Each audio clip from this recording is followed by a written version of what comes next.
Amis téléspectateurs, bonjour. Nous sommes sur le plateau de Face à l'Afrique. Face à l'Afrique, aujourd'hui, nous allons aborder un sujet important de l'Afrique. L'Afrique qui a gagné des guerres aussi. Alors, l'Afrique qui a participé aux guerres en Europe. Les armées africaines étrangères qu'on appelle pour la libération de l'Europe. Pour en parler, nous avons deux débatteurs ici sur ce plateau. À ma droite, nous avons l'abbé Pinipini Nsansai, écrivain, philosophe, théologien, vivant en Belgique. Auteur de La mission civilisatrice au Congo, paru en 2013. Tout à fait. Vous allez en parler un tout petit peu de cela. Bonjour, à ma gauche, nous avons M. Anissé Mobé, chercheur en sciences sociales, membre du collectif des intellectuels congolais de Défi. Bonjour et merci. Bonjour. Alors, on a un défi aujourd'hui à relever de parler de cette histoire des armées africaines qui ont évolué en Europe. Première et seconde Première guerre. et Deuxième Guerre mondiale, Deuxième Guerre mondiale. Les contributions des Africains, à la fois sur le plan militaire, sur le plan économique et financier, ont été des facteurs déterminants pour la victoire des Alliés. Alors, dites-nous, alors, on a un élément essentiel. Le 22 août 2015, il y aura la célébration du premier soldat congolais mort pendant la Première Guerre mondiale. Dites-nous. Alors, ça vous augure quoi?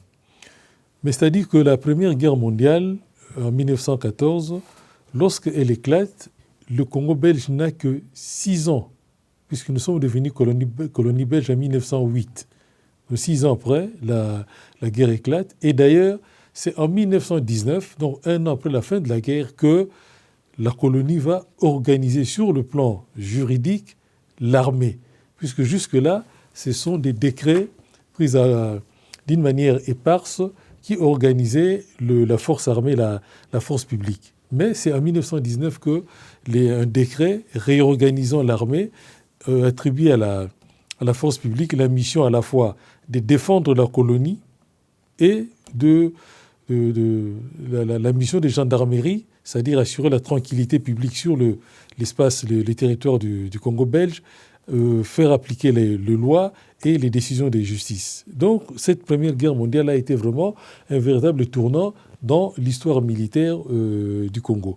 Deuxièmement, commémorer la mort du premier soldat congolais, hélas, ça arrive trop tard, mais on finit toujours par bien faire. Rien n'est trop tard pour bien faire, parce que la victoire, la vaillance militaire des soldats congolais en 14-18 a énormément contribué à rééquilibrer les empires coloniaux, puisque ça a permis à la Belgique d'étendre son empire colonial sur le Rwanda et les Burundi, qui étaient des colonies allemandes. C'est parce que les soldats congolais ont écrasé les armées allemandes au Rwanda, en Burundi, au Tanganyika, à l'époque on disait Est-Africain, c'est-à-dire l'actuelle Tanzanie. Ouais. Nous nous sommes battus même jusqu'au Mozambique et en Namibie, et aussi en Rhodésie du Sud, parce qu'on a fait appel à nous, et même au Cameroun, alors que le Cameroun était une colonie allemande aussi. Donc, non seulement la Belgique, mais la Grande-Bretagne et puis la France ont étendu leurs empires coloniaux grâce à la vaillance militaire des soldats africains et particulièrement congolais, en tout cas dans cette région de l'Afrique centrale et de l'Afrique de l'Est. Et enfin, ce qu'il faut aussi souligner quand on parle du premier soldat congolais mort, c'est que les soldats congolais se sont battus aussi bien en Afrique, mais aussi en Europe, parce que des Congolais vivant en Belgique à ce moment-là ont fait partie d'une brigade, d'un régiment tout à fait spécial composé de Congolais et aussi de Belges ayant vécu au Congo qui constituaient ces régiments. Donc, cet hommage est tout à fait mérité. Alors, cet hommage, comment voyez-vous, Abbé Pinipini?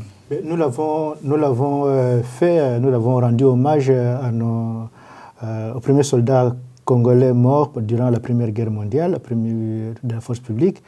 Le 22 août dernier, à Bruxelles, il y a un monument qui a été érigé à la mémoire des soldats de la force publique à Schaerbeek, à Bruxelles. Et donc, à cette occasion, tous les ans, le 22 août, il y a une commémoration qui s'est faite pour les premiers soldats congolais morts durant cette guerre. Et comme le dit M. Mobé à Nice, que c'est tellement important et c'est vrai que ça arrive, mais ça arrive quand même, je crois que c'est la troisième fois que cette commémoration est réalisée à Bruxelles.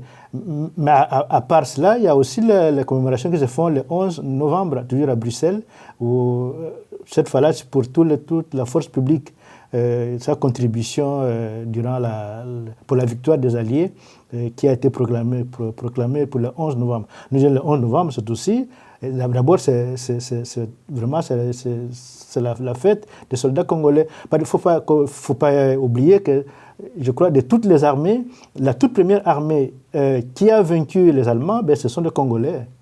Les autres, il a fallu qu'ils puissent se mettre ensemble bien après. Est-ce que c'était la chair à canon à l'époque? Parce qu'on les mettait devant, vous allez répondre à cela. Mais il n'y avait pas de Belges, on ne mettait pas devant.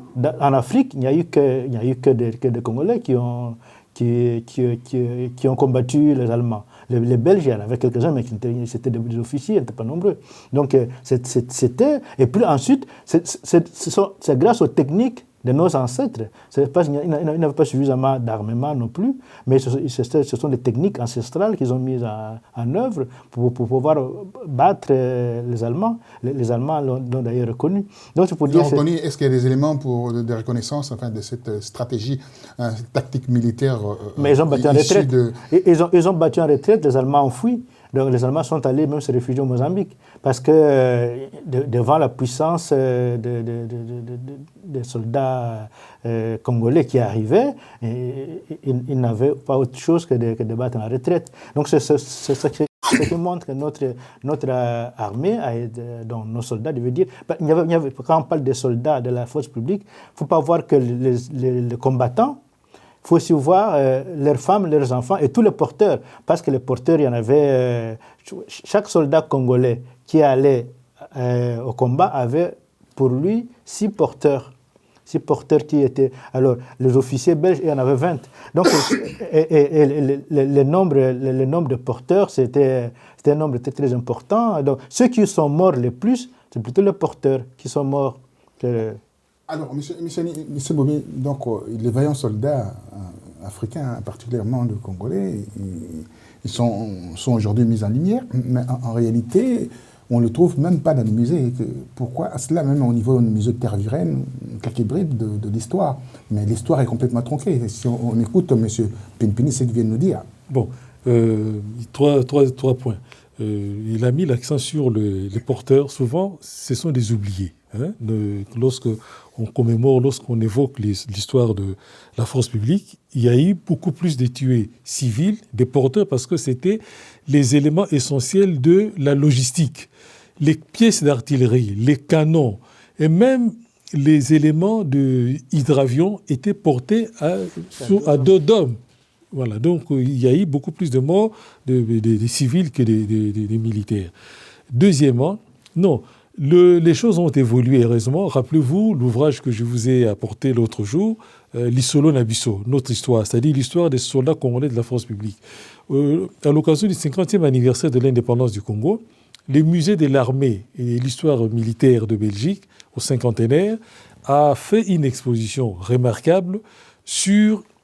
Que j'avais visité d'ailleurs. Exactement, que nous avons tous les deux réalisé un reportage là-bas, donc sur l'histoire de la force publique en rendant hommage aux soldats congolais.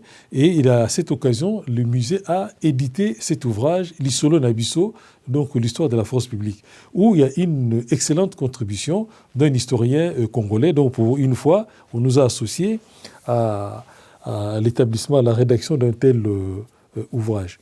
Et enfin, dernier élément, ça a été aussi souligné par M. Labbé, c'est que pendant cette Première Guerre mondiale, on reviendra peut-être aussi pour la Deuxième Guerre mondiale, les soldats congolais ont fait preuve d'une grande capacité de projection loin de nos bases. Tandis qu'ici en Europe, l'Allemagne, oui, les Alliés, la France, la Belgique, l'Angleterre ont été déclarés de vainqueurs, mais l'Allemagne n'a jamais été occupée. Les Allemands se sont battus ici en France. Donc les troupes françaises, les troupes belges ont été défaites, les troupes françaises ont été enlisées. Tandis que nous, notre territoire est resté inviolé. C'est nous qui avons chassé, c'est nous qui avons écrasé les armées allemandes sur leur territoire, en tout cas sur les territoires de leurs colonies et très loin de nos bases, puisque nous sommes arrivés jusqu'au Mozambique et jusqu'en Namibie. Donc, pour nous, ça a été une guerre de mouvement, une guerre de grande capacité de projection, plutôt que guerre d'enlisement. Donc, et enfin, dernier élément, à côté de civils qui sont morts, il faut aussi toujours mentionner la contribution économique et financière déjà à cette époque, parce que la Banque du Congo belge a ouvert une agence de trésor à Londres pendant la Première Guerre mondiale. Et on retrouvera tout cela pendant la Deuxième Guerre mondiale aussi. On peut remarquer par rapport à tout cela, l'histoire, comme je disais, est un peu escamotée, un peu cachée, pour ne pas montrer en fait la vraie histoire. Quand on regarde aussi des vaillants combattants, des tirailleurs sénégalais qui ont fait un travail formidable au niveau de la Seconde Guerre mondiale, aujourd'hui, ils réclament encore leur retraite. Les retraites, c'est un coup de lance-pierre qui sont payés. Alors, comment on peut comprendre cela ? C'est comme l'a dit notre timonier national, que je salue, Lumumba, que l'histoire de l'Afrique sera écrite par les Africains. Il faut que les Africains écrivent leur histoire. C'est clair que les Européens ne veulent pas écrire l'histoire, la nôtre. Objectivement, pour eux, il n'y a pas d'intérêt. Donc c'est à nous à l'écrire. Et puis, ce qui est sur vous pouvez cacher tout ce que comme vous voulez, quelque chose qui est sur la lumière. Quand la lumière est là, elle se voit quand même. Hein. On ne peut pas cacher quelque chose que la lumière est claire. Donc l'histoire, on ne sait pas la cacher. L'histoire, c'est l'histoire. Comme nous disons toujours, parce que parfois on dit, on dit que les Africains n'ont pas écrit, l'Afrique n'a pas d'écriture africaine et tout ça, donc il n'y a pas d'histoire africaine. Or, l'histoire, ce n'est pas que l'écriture, en plus encore qu'on a écrit aussi, mais l'histoire que nous portons dans notre sang, dans notre âme, celle-là, elle reste ancrée, donc elle s'écrira. Et on laisse. Donc, comme nous disons ici sur ce plateau, l'apport des combattants congolais particulièrement, en ce qui concerne la Première Guerre mondiale. Africains, oui, dans l'ensemble, particulièrement. Mais oui, c'est ce que les Congolais ont fait, bien c'est l'honneur de toute l'Afrique, en battant pour la toute première, les seuls qui ont battu vraiment les Allemands, parce que les autres, comme nous ici, ils ont eu des victoires, mais la Belgique, par exemple, a eu des victoires sur l'Allemagne sans l'avoir combattu. Non seulement que la Belgique a eu l'Ouganda actuel, le Rwanda actuel et le Burundi actuel, mais elle a eu ce qu'on appelle aussi les cantons de l'Est. Donc, les pays de Malmedy, les pays de Epen, tout ça, c'est grâce surtout parce qu'il a fallu mettre sur la balance le nombre de morts belges pour que la Belgique puisse être déclarée comme étant victorieuse, comme étant une puissance victorieuse par rapport à l'Allemagne. La Belgique n'avait pas un nombre de morts suffisant, parce qu'elle ne s'était pas battue ici en Belgique. Mais le nombre de morts qui ont pesé sur la balance, ce sont les morts congolais. Donc, notamment, c'est les porteurs, mais aussi les femmes des militaires, les enfants des militaires. Donc, ce nombre a été tellement important que, mis sur la balance, mais la Belgique a pu être considérée comme une puissance qui a gagné la guerre. Alors, vous êtes bien entendu écrivain, donc vous voulez rétablir un peu l'histoire, la vraie histoire. En voulant rétablir l'histoire, je fais une petite parenthèse. Vous avez écrit un livre qui vous a valu de beaucoup de soucis, mais jusqu'à aujourd'hui, la mission civilisatrice au Congo. Alors, quand on parle de la mission civilisatrice, forcément, il y a la Première Guerre et la Deuxième Guerre mondiale. Oui, mais c'est-à-dire que la mission civilisatrice, c'est bien sûr, c'est la présence européenne en Afrique. Ils l'ont présenté comme étant la mission civilisatrice. Donc, ils sont venus pour civiliser, donc pour apporter en fait l'humanité à l'Afrique qui ne l'avait pas. Moi, voilà. Donc moi, je dis, voilà la contradiction. Comment est-ce qu'on peut apporter l'humanité à un humain ? Soit on est, soit on n'est pas. Quelqu'un qui est, comment pouvez-vous dire à quelqu'un qui est, qui ne l'est pas ? qu'il n'est pas. Oh, c'est ce qu'ils ont fait. En faisant cela, donc la mission civilisatrice, cette mission civilisatrice, c'est-à-dire qu'elle a voulu gommer ce qui existait, c'est-à-dire que détruire. Et c'est cela. Donc quand nous parlons même de la guerre mondiale et tout ça, mais de la force publique et tout le reste. Donc c'est par rapport à la destruction qu'il y a eu de l'Afrique, donc de tout l'héritage africain, y compris l'héritage scientifique, l'héritage culturel, l'héritage politique. Mais nous avons vu que cet héritage qu'ils ont voulu détruire, c'est cet héritage qui a sauvé l'Europe, parce que c'est grâce aux méthodes, au savoir-faire, aux méthodes techniques militaires de nos ancêtres que les soldats de la force publique qui ont combattu et ont vaincu les Allemands. Et ça vous a valu quoi, c'est la publication de ces livres? Ben, ça m'a valu, comment on dirait, comme dit mon avocat... c'est l'histoire d'avocat aujourd'hui maintenant. Absolument. Donc, comme mon avocat il dit que c'est un ordre de quitter le territoire belge d'une façon tout à fait illégale. Donc, l'évêché de Namur a donné presque un ordre de quitter parce qu'il a écrit une lettre j'ai reçu une lettre de quelques lignes, de dizaines de lignes, où on me disait sans explication que... Vous êtes plus prêtre. Voilà, je n'étais plus curé, je n'avais plus rien à voir avec le chef de Namur, je devais partir. J'étais là depuis 10 années et que j'étais curé dans cette paroisse-là. Et alors, donc, c'est ce qui a étonné tellement les gens. Comment est-ce que possible on peut faire des choses pareilles pour un livre? Alors, dites-moi, M. Anissé Maubé, alors, donc, comment on va faire, fera-t-on pour écrire la vraie histoire de combattants africains avec de telles représailles? Oui, mais c'est-à-dire que, justement, de telles représailles doivent être au contraire des stimulants, donc pour aller plus loin, pour faire toujours plus et mieux. C'est-à-dire qu'il faut se battre avec des arguments à la fois intellectuels et aussi juridiques, puisqu'il y a un problème de droit qui se pose. Donc moi, je pense que plutôt que de se décourager, il faut au contraire multiplier les initiatives, recréer ou élargir les espaces d'expression et d'expression publique collective. Donc ça ne doit pas être seulement l'affaire d'un individu, mais c'est quelque chose qui doit être récupéré par l'ensemble de la communauté afin que, effectivement, l'histoire puisse toujours triompher. Et je pense que ça a déjà commencé parce que de plus en plus, notamment, il a cité l'exemple de la Belgique. Moi, j'ai déjà été invité 2 ou 3 fois en Belgique par des collectifs de Congolais qui, tous les 11 novembre, commémorent les soldats congolais et puis qui, des jeunes et des étudiants de Louvain-la-Neuve m'ont déjà aussi invité pour évoquer les questions militaires au Congo. Donc, l'espoir nous est permis, rien n'est perdu, bien au contraire. Alors, comment la Belgique oublie-t-elle ces vaillants combattants en mettant de côté même la famille, la descendance même qui jetait en pâture? Personne n'est récompensé, il n'y a pas de médaille, il n'y a absolument rien, tout est effacé dans l'histoire. Comment rétablir réellement, en fait, juridiquement, judiciairement, cet aspect fondamental, bien entendu, de ce que ces Africains, en particulier les Congolais, ont pu faire pour la Belgique, également pour la Belgique? Il faut distinguer de quel problème il s'agit. En ce qui concerne les pensions des anciens militaires ou des anciens combattants, en 89, à la télévision belge, quand il y a eu, à la fin de l'année 88, début 89, un débat qui a été qualifié de débat de clarification, c'est-à-dire que le président Mobutu avait envoyé 3 de ses collaborateurs pour débattre des problèmes de la coopération militaire, et coopération entre la Belgique et l'ex-Isaïe. Il s'en est suivi un deuxième débat.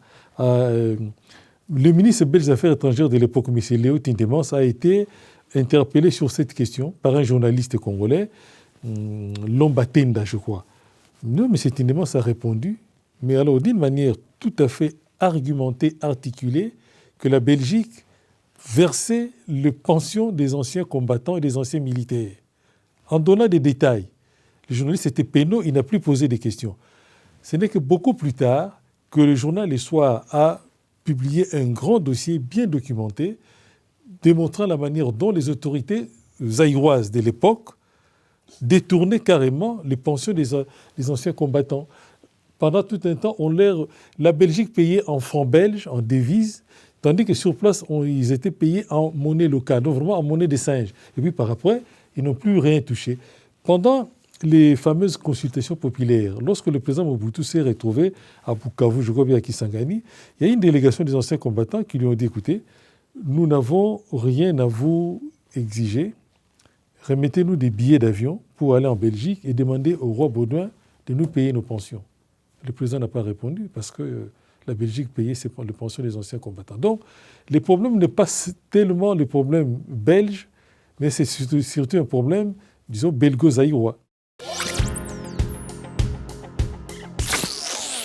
Alors, on peut voir aujourd'hui au niveau de musée Tervueren, là on peut retrouver la mémoire. Quand on dit retrouver la mémoire, et retrouver l'histoire, et à travers cette histoire, nous avons nos armées, les armées africaines, et en particulier l'armée congolaise. Mais pourquoi cet espace est complètement fermé historiquement, même les historiens belges ne travaillent pas sur cet aspect des choses. Non, je crois, comme l'a dit Anissé, il y a un historien belge qui a écrit un livre à part celui-là, Lissolo Nabisso, un autre livre qui a été écrit sur les tranchées, qui est un livre remarquable aussi, qui reprend un peu toute l'histoire, écrit par un Belge, qui reprend toute l'histoire de la force publique pendant cette guerre-là. Donc, je crois, et puis, je voulais même ajouter que l'actuel roi des Belges, le roi Philippe, l'année dernière, quand ils ont célébré, je crois, les 100 ans de la Première Guerre mondiale, quand Obama est arrivé, il avait cité les soldats, il avait cité les soldats belges, et je crois son oncle Baudouin, même à Kinshasa, quand dans son discours de 30 juin, il avait aussi remercié la force publique. Parce qu'effectivement, sans la force publique, il n'y aurait pas de Belgique, il n'y aurait pas de Belgique comme puissance coloniale aujourd'hui.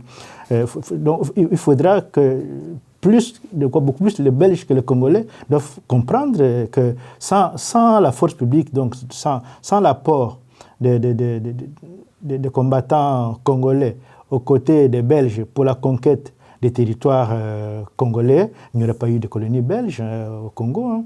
Donc c'est pour cela qu'eux-mêmes ils en sont conscients. Il faut savoir que, comme l'a dit Cheikh Anta Diop, il y a deux catégories d'intellectuels ou d'historiens pour rester là en Europe en général. Il y a des historiens de bonne foi, comme il dit, il y a des historiens de mauvaise foi. Donc, ceux de bonne foi, même s'ils sont très peu nombreux, mais quand même, il y en a qui vraiment qui reconnaissent, pas simplement du point de vue militaire, mais même pour toute l'histoire, tout l'apport africain pour l'essor de l'Europe. Hein, oui.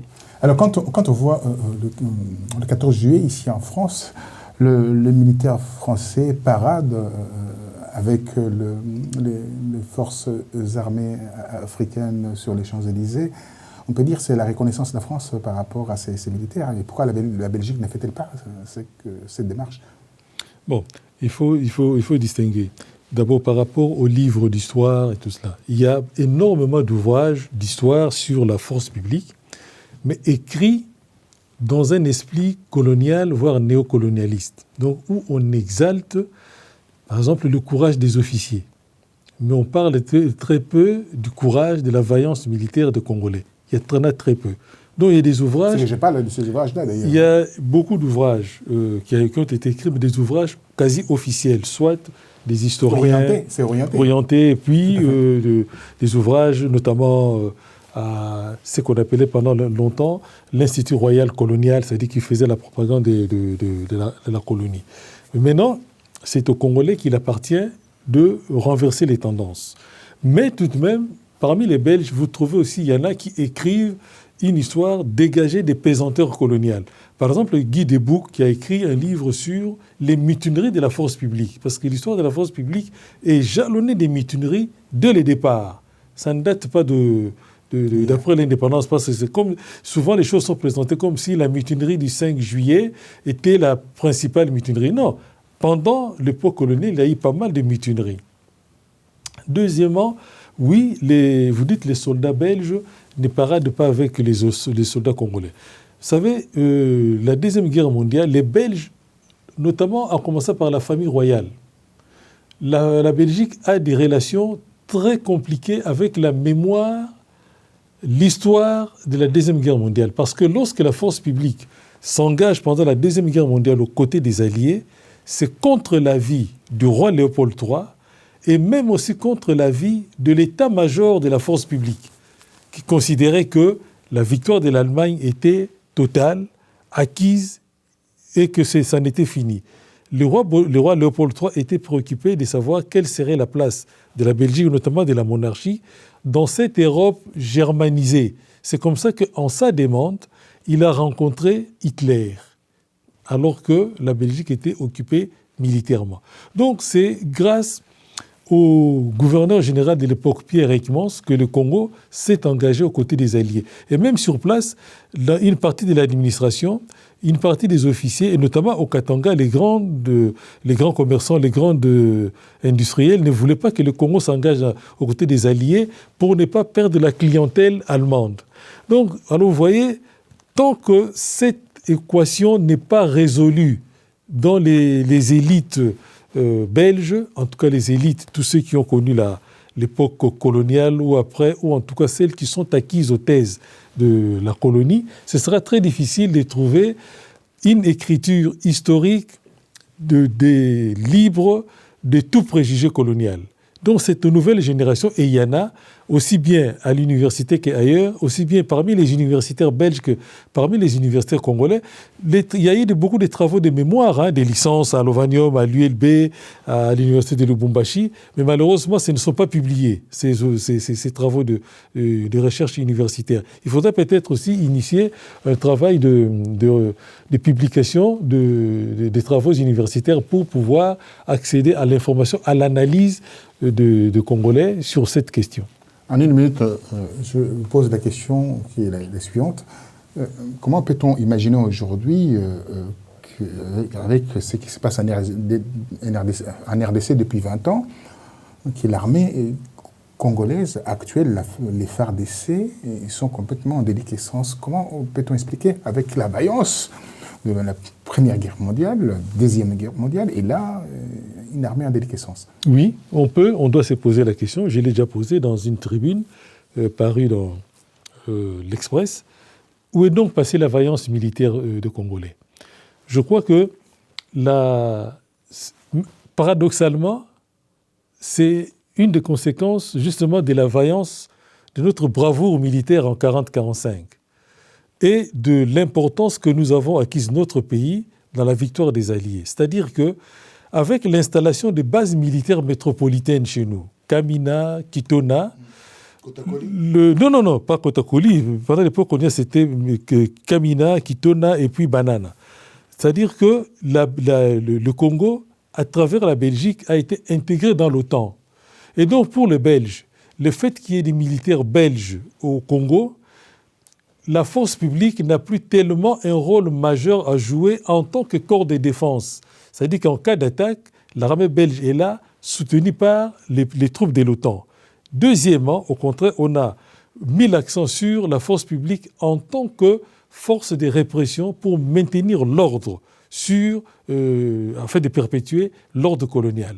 Donc, malheureusement, en 60, lorsque nous accédons à l'indépendance, à la table ronde, aucune des commissions qui ont été formées à la table ronde ne s'est penchée exclusivement et totalement sur la question militaire. Donc nous avons hérité d'une armée formée dans une optique coloniale, dressée contre les populations civiles, instrument du pouvoir, appareil de répression, et non pas une armée corps de défense nationale. Et malheureusement, le 5 juillet, il y a la mutinerie, et qui on nomme à la tête de l'État Mobutu, qui n'était plus militaire depuis 3 ans, puisqu'il a quitté l'armée en 57, et surtout qui n'était pas un militaire de vocation. Il a été incorporé dans l'armée des forces comme mesure de discipline. Et donc, il n'a pas organisé l'armée en tant que corps de défense, mais plutôt comme garde prétorienne. Amis téléspectateurs, nous arrivons malheureusement au terme de notre émission. Pardonnez-moi, monsieur Pinipini, de ne pas conclure. Mais ce qui est intéressant par rapport à ces discours qu'il y a eu ce soir, aujourd'hui, c'est de voir comment cette armée, la vaillante armée congolaise a travaillé avec les Alliés pour gagner des guerres, de batailles. Et à travers ces batailles-là, cette armée est devenue une grande armée, mais malheureusement aujourd'hui, l'armée, les FARDC, est devenue ce qu'elle est devenue aujourd'hui, une armée noyautée, une armée qui ne donne pas la vraie image d'une armée républicaine. Je vous dis merci et à très bientôt. Au revoir.